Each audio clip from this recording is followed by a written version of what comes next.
상대방이 나를 생각하게 만드는 심리 작전 7가지. 여러분, 좋아하는 사람이 나를 계속 생각하게 만들고 싶다면 어떻게 해야 할까요? 단순히 연락을 자주 하거나 선물을 주는 것만으로는 부족해요. 진짜 효과적인 건 상대방의 무의식에 자신을 각인시키는 심리적 전략을 사용하는 거죠. 인간의 뇌는 하루에 6만 개가 넘는 생각을 한다고 합니다. 그 수많은 생각들 중에서 여러분이 차지하는 비중을 늘리려면 어떻게 해야 할까요? 오늘은 상대방이 나를 자꾸 떠올리게 만드는 검증된 심리 작전 7가지를 알려드릴게요. 이 방법들은 실제 심리학 연구를 바탕으로 한 것들이니까 제대로 활용하면 정말 놀라운 효과를 볼 수 있을 거예요. 첫 번째, 자이가르닉 효과를 활용하세요. 자이가르닉 효과란 완성되지 않은 일에 대해 더 오래 기억하고 생각하게 되는 심리 현상입니다. 이건 1927년 블루마 자이가르닉이라는 심리학자가 발견한 현상인데요. 웨이터들이 주문을 받은 음식은 잘 기억하지만 이미 서빙한 음식은 금방 잊어버린다는 관찰에서 시작됐어요. 즉, 사람들은 완료된 일보다 미완료된 일을 더 오래 기억한다는 거죠. 이걸 연애에 활용하는 방법은 간단해요. 대화를 할 때 흥미로운 이야기를 시작했다가 중간에 끊어버리는 거예요. 어제 정말 신기한 일이 있었는데 하고 말하다가 이건 다음에 만날 때 얘기해 줄게라고 하면서 호기심을 자극하는 거죠. 또는 문자를 보낼 때도 오늘 너무 재미있는 일이 있었어. 근데 지금은 급해서 나중에 꼭 들려줄게라고 하면 상대방은 계속 그 이야기가 뭔지 궁금해하게 됩니다. 영화나 드라마에서도 이 기법을 많이 써요. 클리프 행어라고 하는 건데 가장 긴장되는 순간에 끝내버려서 다음 편이 궁금하게 만드는 거죠. 미완성된 이야기는 상대방의 머릿속에서 계속 맴돌면서 여러분을 떠올리게 만들어요. 실제로 이걸 활용할 때는 타이밍이 중요해요. 상대방이 정말 궁금해하는 순간에 끊어야 효과적이거든요. 두 번째, 앵커링 효과로 특별한 기억을 만드세요. 앵커링 효과는 특정한 자극과 감정을 연결시켜 나중에 그 자극만 봐도 같은 감정을 느끼게 하는 심리 기법입니다. 이건 파블로프의 조건반사와 비슷한 원리예요. 개에게 종소리를 들려주면서 먹이를 주다 보니 나중에는 종소리만 들어도 침을 흘리게 된 그 실험 말이에요. 사람에게도 같은 원리가 적용됩니다.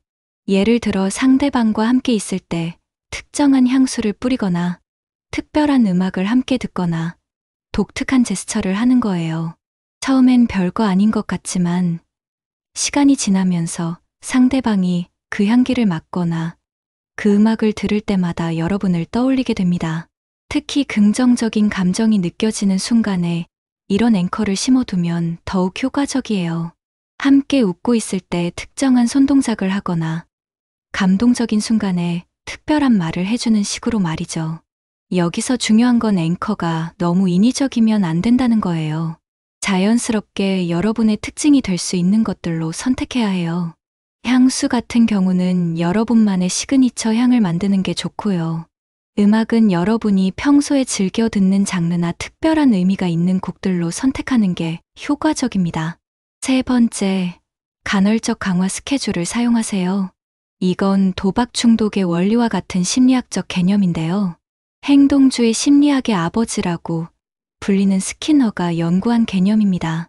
쥐에게 먹이를 줄 때 매번 주는 것보다 불규칙적으로 주는 게 더 강한 학습 효과를 낸다는 걸 발견했어요. 카지노에서 슬롯머신이 가끔씩만 잭팟을 터뜨리는 이유도 바로 이 원리 때문이에요. 항상 예측 가능한 패턴으로 연락하지 말고 불규칙적으로 연락하는 거예요. 매일 똑같은 시간에 연락하면 상대방은 익숙해져서 특별함을 느끼지 못해요. 하지만 때로는 하루 종일 연락이 없다가 갑자기 재미있는 메시지를 보내고 또 며칠 뒤에는 따뜻한 안부를 묻는 식으로 패턴을 예측할 수 없게 만들면 어떻게 될까요? 상대방은 언제 연락이 올지 궁금해하면서 계속 여러분을 생각하게 됩니다. 이때 중요한 건 연락의 퀄리티예요.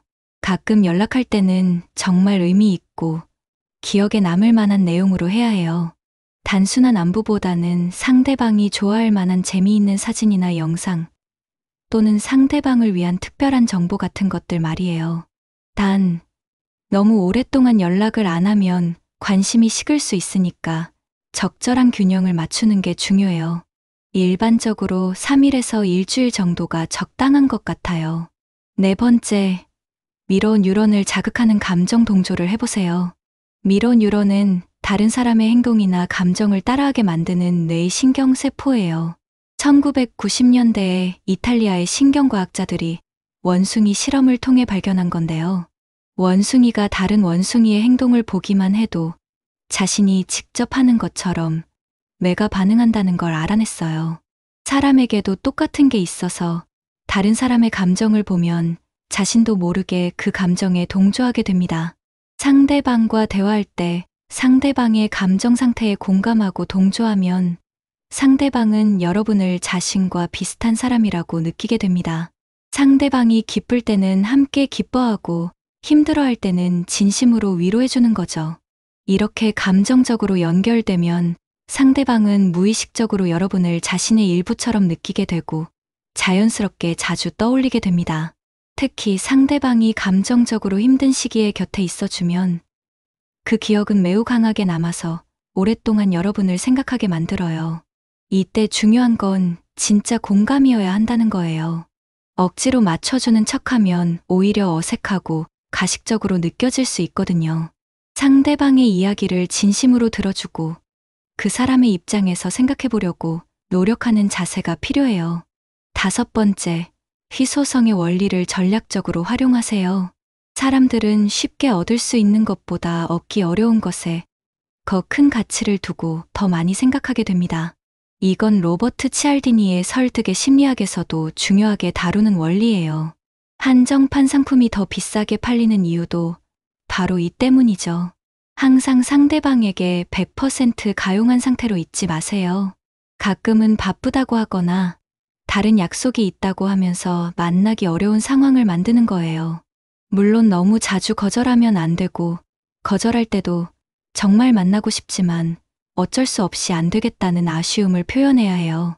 이렇게 하면 상대방은 여러분과의 만남을 더욱 소중하게 생각하고 다음에 언제 만날 수 있을지 계속 궁금해하게 됩니다. 중요한 건 이게 진짜여야 한다는 거예요.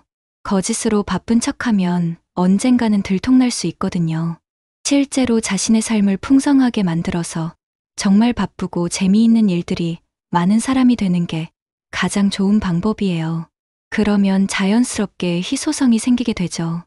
여섯 번째, 인지부조화를 이용한 호기심 자극법을 써보세요.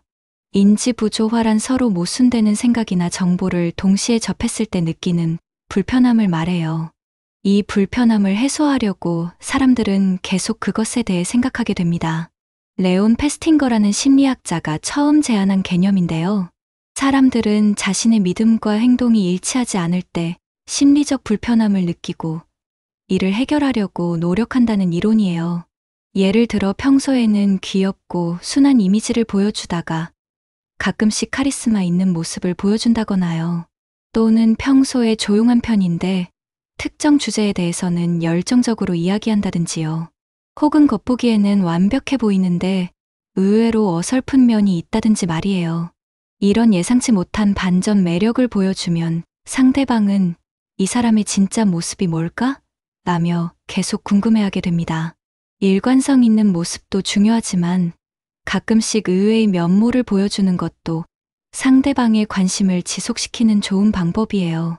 사람은 원래 복합적인 존재니까 여러분의 다양한 면을 조금씩 보여주는 거죠. 단, 이것도 진짜여야 해요. 가짜로 연기하는 건 오래가지 못하거든요. 일곱 번째, 프라이밍 효과로 무의식에 자신을 각인시키세요. 프라이밍 효과는 특정한 자극에 노출된 후 관련된 반응이 더 쉽게 일어나는 현상을 말해요. 예를 들어 의사라는 단어를 보여준 후에 간호사라는 단어를 더 빨리 인식하게 되는 거죠. 상대방의 일상 곳곳에 자신과 관련된 단서들을 자연스럽게 심어두는 거예요. 상대방이 좋아하는 카페에서 함께 시간을 보내면 나중에 그 카페를 지날 때마다 여러분을 떠올리게 됩니다. 상대방이 즐겨 듣는 음악에 대해 이야기를 나누면 그 음악을 들을 때마다 여러분과의 대화를 생각하게 되고요. 상대방의 취미나 관심사에 진심으로 관심을 보이고 함께 즐기면서 그 활동과 자신을 연결시키는 거죠. 이렇게 하면 상대방의 일상 속 여러 순간들이 여러분을 떠올리게 하는 트리거가 됩니다. 예를 들어 상대방이 커피를 좋아한다면 맛있는 커피집을 함께 가보거나 커피에 대한 재미있는 정보를 공유하는 식으로 말이에요. 상대방이 영화를 좋아한다면 함께 영화를 보거나 영화에 대한 깊이 있는 대화를 나누는 거죠.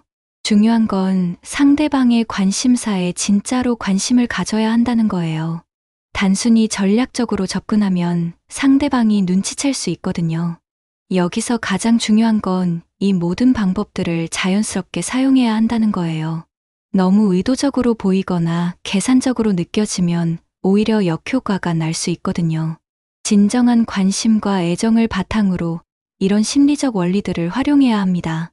그리고 이런 방법들은 상대방을 조종하려는 목적이 아니라 서로의 관계를 더 깊고 의미 있게 만들기 위한 도구로 사용해야 해요.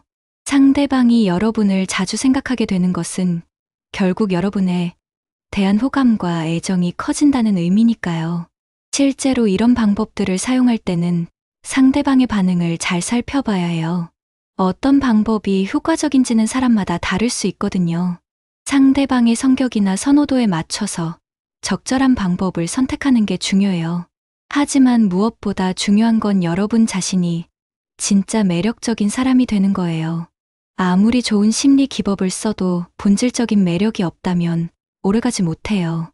자신을 발전시키고 흥미로운 사람이 되고 긍정적인 에너지를 가진 사람이 되는 것이 가장 근본적인 해답입니다. 독서를 통해 지식을 쌓거나 새로운 취미를 배우거나 운동을 통해 건강을 관리하거나 여행을 통해 견문을 넓히는 것들 말이에요. 이런 심리 작전들은 그런 기본기 위해서 관계를 더욱 돈독하게 만드는 보조 수단일 뿐이에요. 진정성 있는 매력과 함께 이런 전략들을 활용한다면 상대방은 자연스럽게 여러분을 더 자주, 더 깊이 생각하게 될 거예요. 그리고 그 생각들이 모여서 결국은 진짜 사랑으로 발전할 수 있을 거라고 믿어요.